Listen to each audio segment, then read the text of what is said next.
Президент болуп жаңы эле кызматка киришип жаткан мезгилде Алмазбек Атамбаевдин билдирүүсү мен үчүн күтүүсүз болду. Мындай пикирин өлкө башчысы Сооронбай Жээнбеков 24 KG маалымат агенттигине берген маегинде билдирген.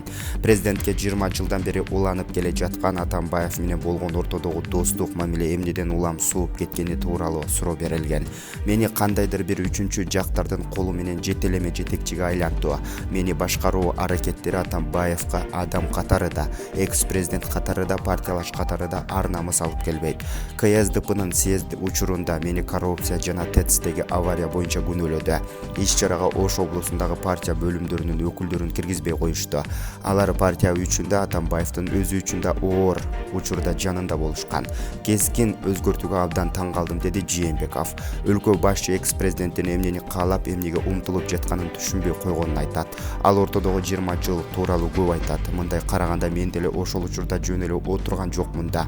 Биз партиялаштар менен биргеликте партиянын позициясын Ошто, Жалал Абадда, Баткенде бекемдөө менен алек болдук. Кыйын учурда өзгөчө өлкөнүн түштүк аймагындагы тоскоолдуктарды жеңүүдө мен дайына жанында болдум. Керек болсо жанында киши калбай калганда коркутуп үркүтүүлөргө карабай, мен жанынан карыш жылган эмесмин, деди өлкө башчы. Жээнбеков 2009-жылы президенттикке КСДПдан талапкер болуп чыккан. Атамбаевдин штабын жетектегенин, ошол учурдагы режимден коркуп, Атамбаевди колдогондор жок кесе болгонун белгиледи. 2010-жылдагы июнь коогалаңында өлкө биримдиги үчүн карьерам эле эмес, керт башымды да тобокелге салдым. Төш каккылай бергим келбейт, бирок чындык ушундай. Атамбаев муну жакшы билчү, билет дагы. Саясий технологдору мени саткын деп атаганды жакшы көрүшөт. Убакыт баарын өзүнүн ордуна коет.